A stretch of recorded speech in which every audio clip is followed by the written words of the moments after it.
Continue de se manifester dans ma vie. Prie le Seigneur, que ta bonté continue de se manifester. Je reconnais que tu es bon, Seigneur. Tu es bon pour moi, tu es bon pour ma maison, tu es bon pour mon foyer, tu es bon pour ma vie, tu es bon pour mon ministère, tu es bon pour ma destinée, tu es bon pour tout ce qui me concerne. Tu es bon, Seigneur, car tu as pour moi des projets de paix et non de malheur, afin de me donner un avenir pour l'espérance. Tu es bon et dans ta bonté, tu as pensé à moi. Dans ta bonté, tu as payé le prix pour me délivrer, pour me libérer, pour m'affranchir. Tu es bon. Tu es bon, Seigneur. Tu es bon, Seigneur. Gloire à toi, Jésus. Nous te bénissons, te célébrons. Au nom de Jésus-Christ de Nazareth. Amen. Acclame maintenant très fort le Seigneur.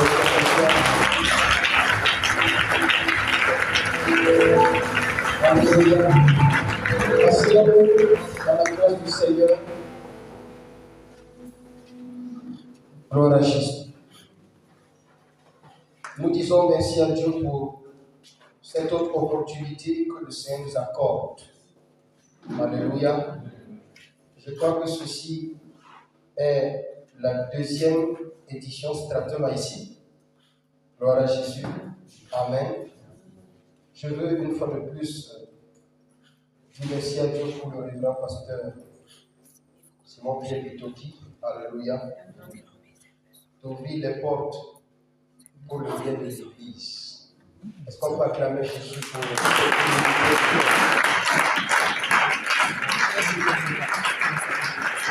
Alléluia. Nous bénissons le Seigneur. Révérend, vous êtes vraiment pasteur. Alléluia. Que le nom de Jésus soit glorifié. Et nous disons merci à Dieu pour tous ceux qui travaillent à ses côtés, tous les leaders. Que le nom du Seigneur soit glorifié pour vous, pour votre sensibilité à la voix du Saint-Esprit. Alléluia. Cette édition de Stratuma,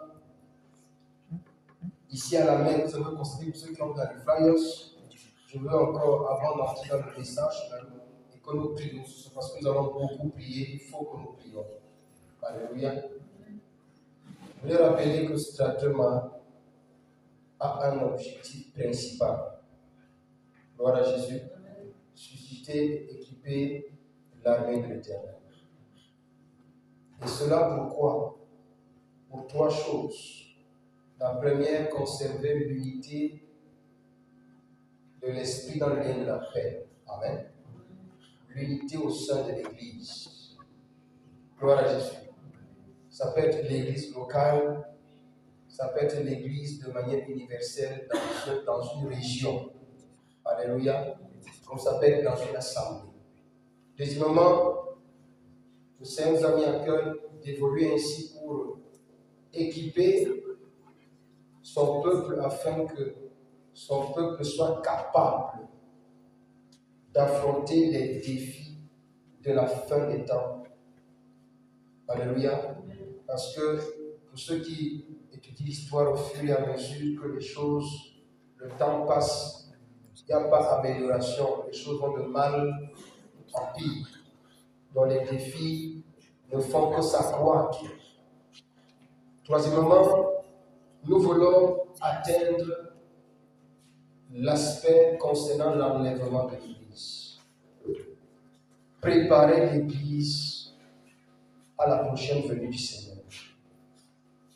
Quelque part, je me dis, bien que Dieu peut-être a permis que ça se passe comme ça de manière exprès, les Juifs aussi ont beaucoup fait la guerre à Jésus parce qu'ils ne s'étaient pas préparés à sa venue de la manière qu'il est venu.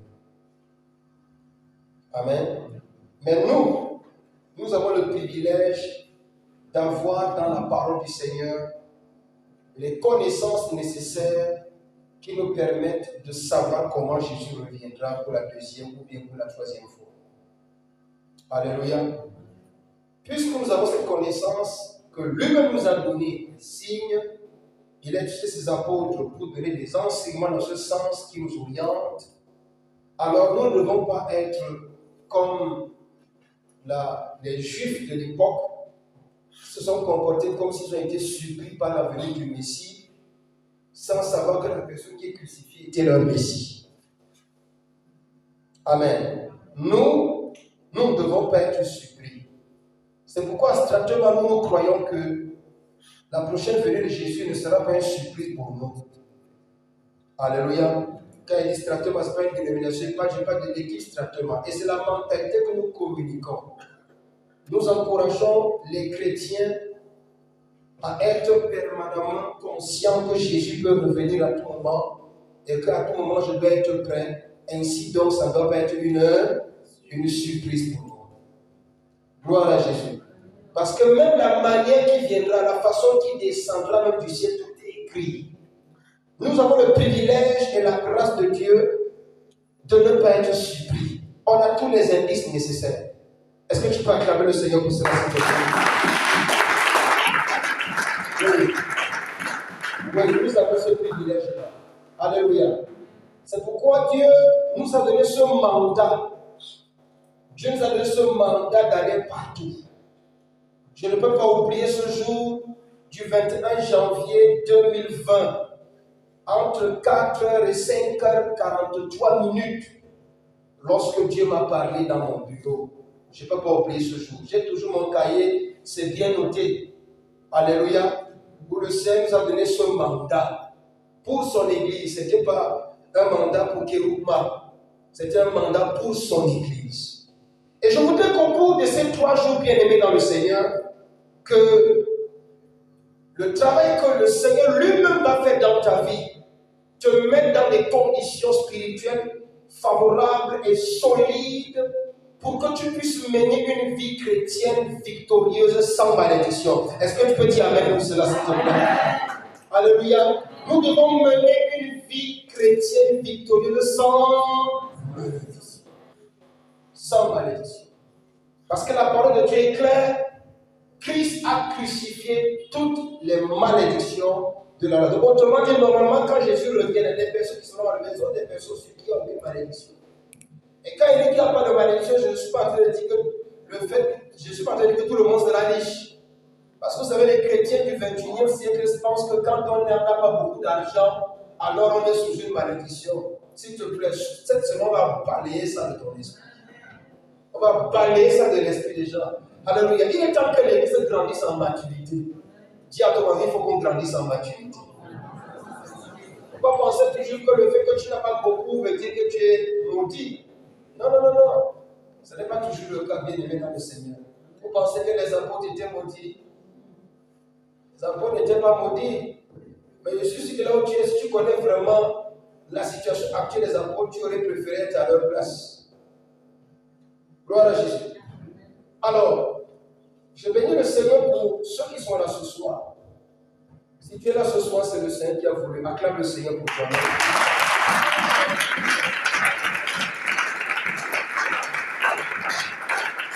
Maintenant, la question que quelqu'un se pose,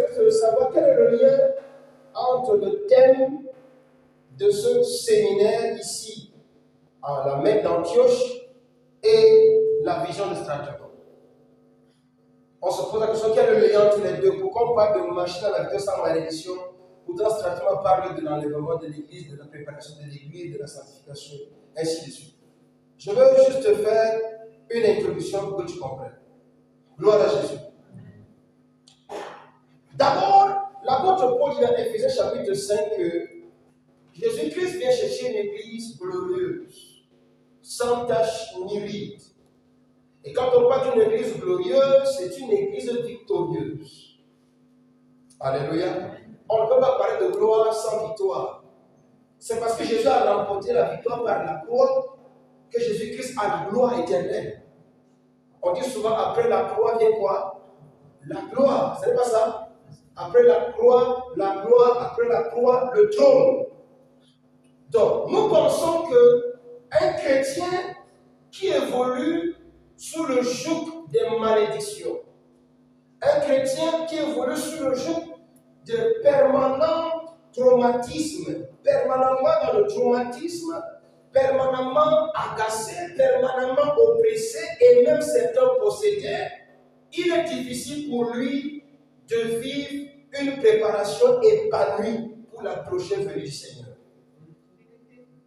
Nous pensons qu'un chrétien qui vit sous le joug des malédictions, sous le joug des oppressions de sorcellerie sans victoire, ne peut pas efficacement se préparer pour la prochaine venue du Seigneur. Il y a des éléments qui vont échapper, ou bien ces conditions maléfiques, oppressantes, vont te mettre dans des situations qui vont distraire ta vie chrétienne au point où tu pourrais, sans te rendre compte, en train de régner le Seigneur. Est-ce qu'il parle à quelqu'un? Vous connaissez l'histoire de Job? Comment sa femme est arrivée jusqu'à dire maudit Dieu? En disant ça en ce moment, ça sous-entend que sur le plan spirituel, elle avait déjà rejeté Dieu. Mais souvenez-vous que bien que Dieu ait permis que Satan le fasse, c'est Satan qui crée toute la souffrance et l'oppression par lesquelles Job passait. C'est lui qui faisait tout cela avec la permission de Dieu, bien sûr. Imaginez maintenant qu'il le fasse sans la permission de Dieu, avec une seule intention, t'amener à régner Dieu. Et que tu n'as pas avec toi les armes nécessaires pour remporter la victoire ou bien pour mener une vie chrétienne victorieuse. Je pense que l'introduction de ce soir va permettre à quelqu'un de faire un check-up, s'examiner un peu et voir si moi je mène une vie chrétienne victorieuse. C'est important, frère, que tu saches à l'heure actuelle à quel niveau tu te trouves avec Dieu. Sûrement, parmi nous, il y en a qui ont une vie de prière, il y en a qui ont une vie spirituelle, une relation avec Dieu, mais il est important que tu puisses connaître à quel niveau tu te trouves avec Dieu. Alléluia. Vous voyez, moi je ne pense pas qu'un chrétien, quelqu'un qui dit être chrétien, encore plus, qui parle beaucoup en langue, et qui a chaque semaine, ou 2 fois par semaine, ou 3 fois par semaine, des couches de nuit, moi je ne pense pas que cela levé au papa Bitoki. Ça c'est mon analyse personnelle, je vais expliquer, vous allez comprendre. Si tu passes des semaines dans les couches de nuit, et que ça se répète, pourtant tu tiens te remplir du Saint-Esprit, tu dis avant Jésus, quelque part, il y a quelque chose qui ne va pas. Donc tu n'arrives pas à vaincre cet esprit qui vient jouer avec tes émotions la nuit. Mais ça mérite que tu t'arrêtes un instant. Même ton parler là, tu t'arrêtes un peu de parler là, que tu réfléchisses dans le jeûne de la prière. Parce que là, tu n'es pas en train d'avoir la victoire, tu ne manifestes pas la victoire. On est en train de te terrasser, de te sucer, de te vider, de te détruire. Pourtant, la parole de Dieu déclare que nous sommes plus que vainqueurs par Christ qui nous a.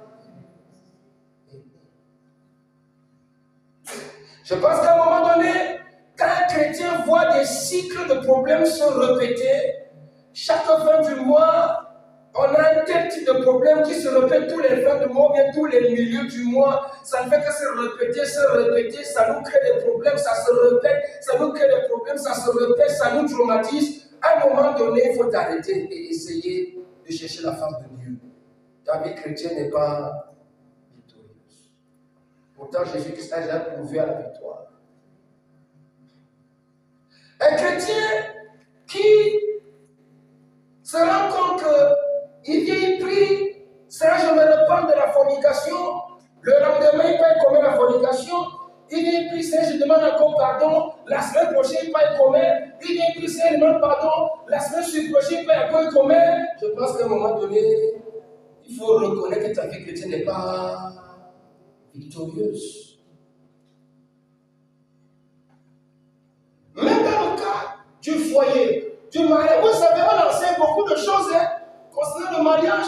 On nous donne beaucoup de théories, nous en enseignons beaucoup, mais à un moment donné, tout n'est pas basé sur les théories. Il y a quelque chose qui ne va pas sur le plan spirituel.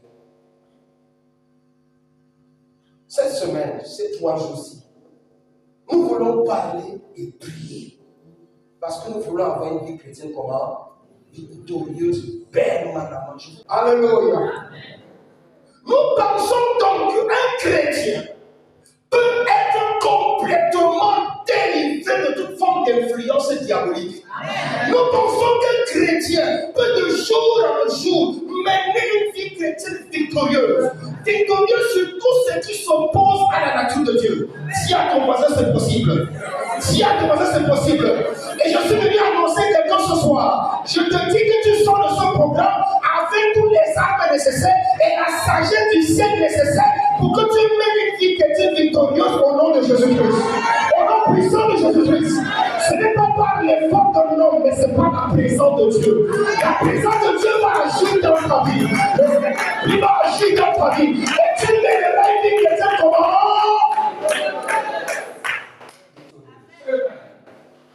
Alléluia. Il y en a quelqu'un qui me dépasse, quelqu'un qui m'a créé, quelqu'un qui m'a appelé et qui a dit un jour à ses disciples, le Père m'a envoyé, moi aussi je vous. Permettez-moi de vous donner le modèle des modèles. Dis à ton voisin le modèle de Jésus-Christ. L'exemple de Jésus, c'est l'exemple par excellence. Je ne peux pas venir ici te parler d'une autre personne que de Jésus. Si nous sommes ici, c'est à cause de Jésus que nous sommes ici. Est-ce que tu es avec moi? Est-ce que tu es avec moi? Je pourrais te parler de David. Dans 2 Samuel, verset 6, la Bible dit que l'Éternel donnait la victoire à David dans tous les domaines. Mais bien que David me dépasse en réalisation et en quantité de victoire, on peut dire comme ça, bien qu'il me dépasse, bien qu'il a ma victoire partout, David est un être humain comme moi qui a commis aussi des erreurs comme moi j'en ai commis. On est ensemble. Je peux te parler ce soir, Papa Bidoki, d'un apôtre qui a pu dire que j'ai travaillé plus que les autres. On l'appelle l'apôtre Paul. Tu ne verras nulle part où Paul a commis a menti. Tu ne verras nulle part où il a forniqué. Tu ne verras nulle part où il a insulté. Tu ne verras nulle part. Mais Paul t'a même dit. C'est quand il veut faire le bien qu'il fait. Donc Paul est en train de dire que j'ai quand même eu à commettre de. Mais pourtant, il a écrit plus de la moitié du Nouveau Testament.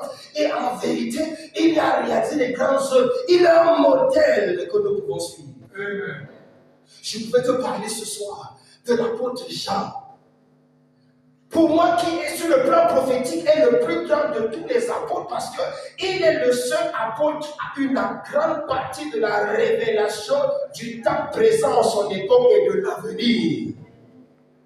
Mais malgré tout cela, c'était avec c'est qui il s'appelle comment là? Avec Jacques que eux voulaient faire descendre encore là le feu pour bombarder les gens dans la Samarie. Donc malgré tout, il y a encore un petit défaut. Vraiment, je peux te prendre l'exemple de Moïse qui d'étape en étape, depuis qu'il est sorti d'Égypte jusqu'à ce qu'il arrive à l'entrée. Il n'a connu que victoire, mais il n'est pas entré. Il a déployé. C'est l'un des prophètes majeurs les plus élevés de l'Ancien Testament parce que jusqu'aujourd'hui, on vénère Moïse. Mais malheureusement, il y a encore des petites choses qui font que pour moi, il n'est pas le modèle par excellence. Quelqu'un dit Jésus le modèle par excellence. Quelqu'un dit Jésus le modèle par excellence. Quelqu'un dit Jésus le modèle par excellence. Baissons notre tête et prions le Seigneur. Mon Père et mon Dieu, je ne suis qu'un micro dans ta main. Je ne suis qu'un canal pour bénir ton peuple. Somme 107, verset 20. Il envoya sa parole et les guérit. Que je parle de guérison, quelqu'un de l'oppression, de la possession. Tu vas changer les vies, changer les mentalités. Tu vas restaurer les vies. Mon Père et mon Dieu, sois à l'heure ce soir, que ton nom soit glorifié, que les malades soient guéris, les possédés délivrés, les morts ressuscitent, les lépreux soient purifiés et tout genre d'infirmité soit guéri au nom puissant de Jésus-Christ. Le peuple de Dieu dit Amen avec moi. Aujourd'hui, dans le livre de Luc, chapitre 4, du verset 1 au verset 13, nous allons lire en portion, nous n'allons pas lire d'un coup. Luc 4, 1 à 13. Jean chapitre 16, le verset 33. Jean chapitre 16, le verset 33. 1 Jean chapitre 2, du verset 15 au verset 16. Ce soir, nous allons voir la victoire dans 3 domaines. Que si tu remportes la victoire dans ces domaines, tu as remporté la victoire contre Lucifer lui-même. Tu me comprends? Je répète encore. Nous allons voir 3 domaines, 3 aspects, 3 choses. Donc si tu remportes la victoire dans ces 3 choses, ta vie quotidienne sera épanouie. Lisons d'abord Jean 16, verset 33. Jean 16, verset 33. Le deuxième lecteur, donnez le micro s'il vous plaît. Deuxième lecteur va lire dans 1 Jean chapitre 2. Donnez le micro au lecteur. Je veux qu'on donne le micro au lecteur s'il vous plaît. 1 Jean chapitre 2 du verset 15 au verset 16. On m'a dit de faire en sorte qu'à 19h, quand on est fini, qu'il y a les élèves. En tout cas, c'est l'onction qui décidera. Parce que si l'onction prend les élèves eux-mêmes là. Alléluia. Alléluia. On va vite quitter là, je vais finir à 19h. Alors, ma chérie, s'il te plaît, lis Jean 16, 33 et 1 Jean 2. Jean 16, verset 33. Oui. Je vous ai dit ces choses. Je vous ai dit ces choses. Afin que vous ayez la paix en moi.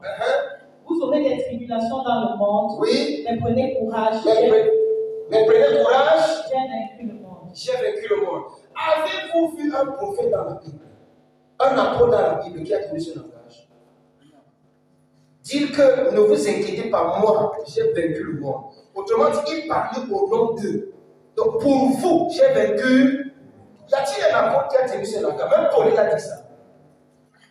Paul a seulement dit j'ai combattu le bon combat de la foi. Il ne parle pas de la foi pour les autres, il parlait de sa propre foi. Parce qu'il était en train de tout revoir. Mais ici, quand Jésus parle de Papa Bédouki, il parle pour le compte de nous tous. On comprend la différence?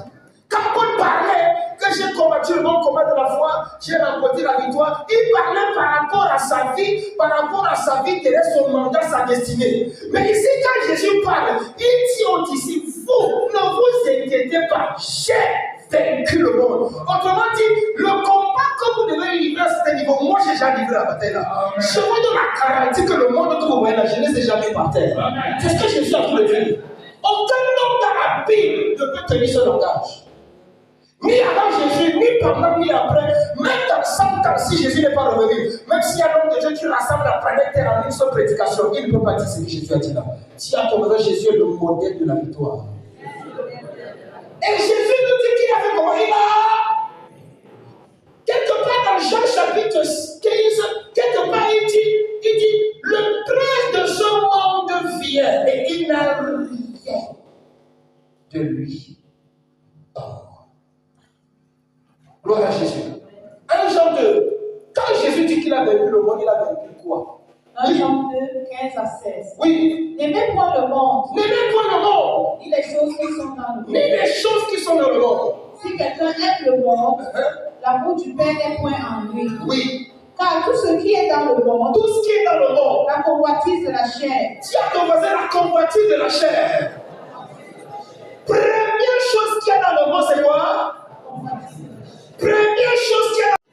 Troisième chose. Et l'orgueil de la vie. Et l'orgueil de la vie. Ne vient point du Père. Ça ne vient point du Père, mais ça se trouve. Mais vient du monde. Mais vient du.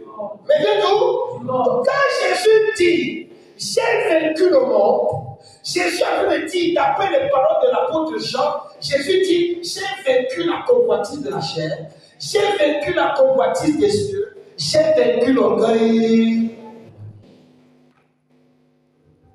J'espère que je ne te déçois pas. Parce que peut-être quelqu'un pensera que le Messie dit la victoire sur la pauvreté. La victoire sur la pauvreté, mais on va y arriver.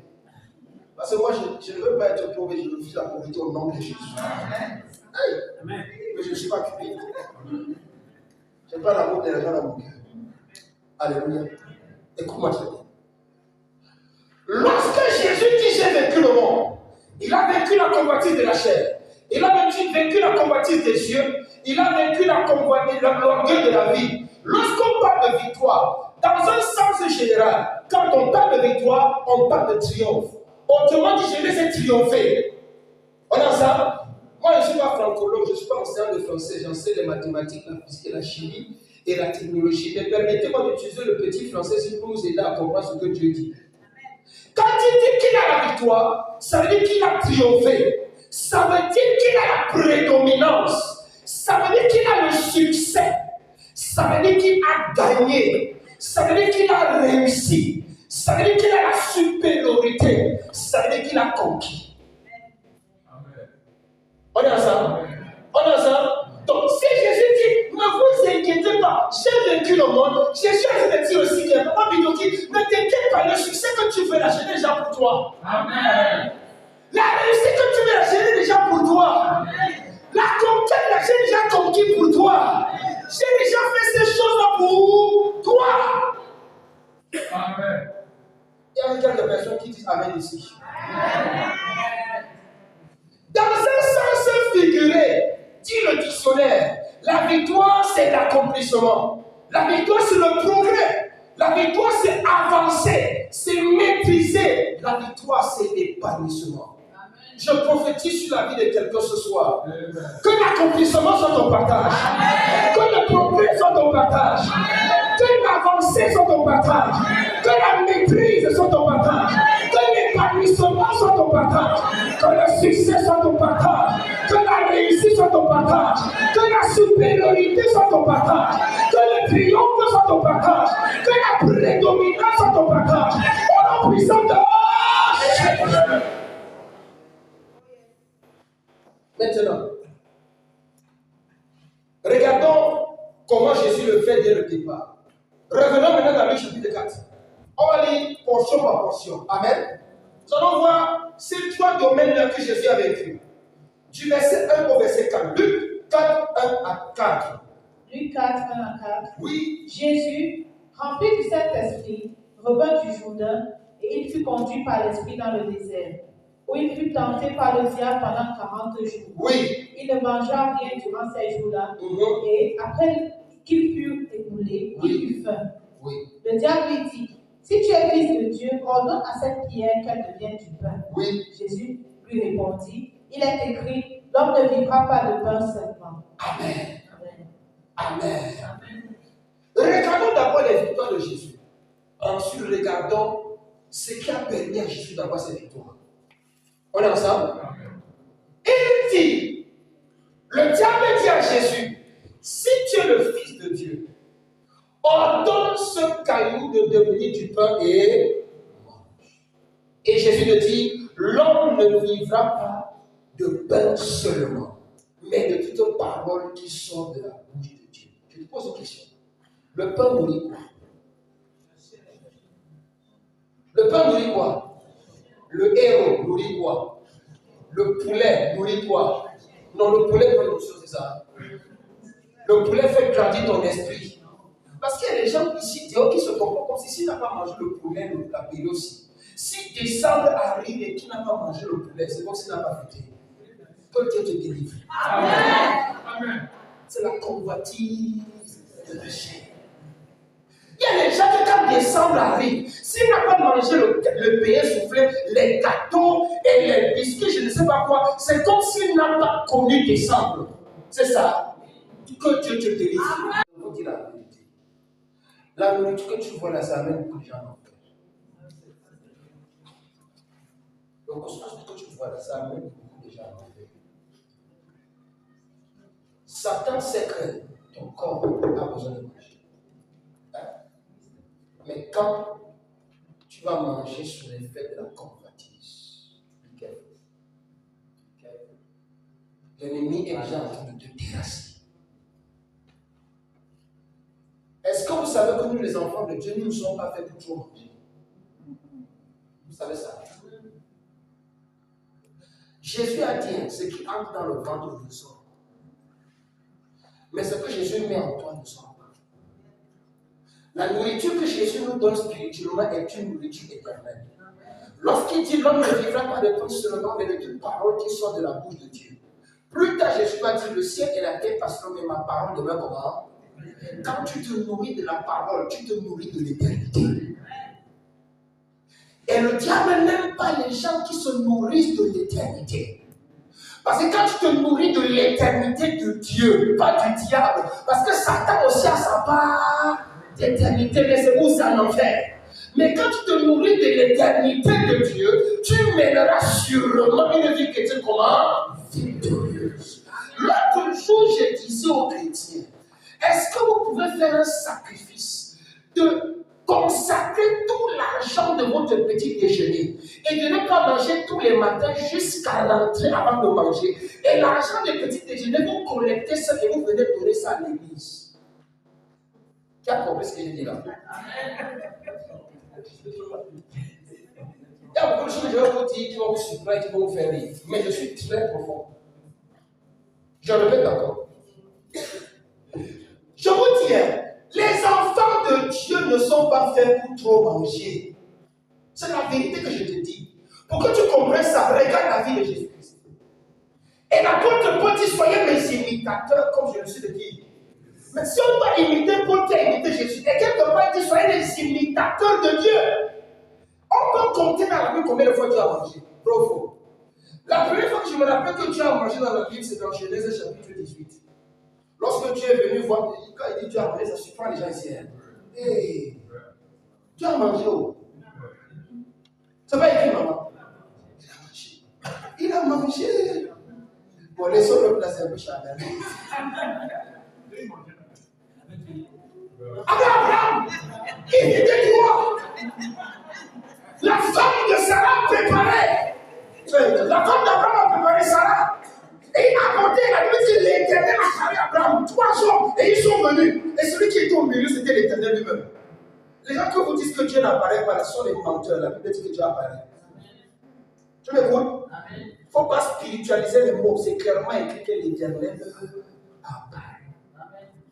Sous forme d'un humain. Il causa avec Abraham.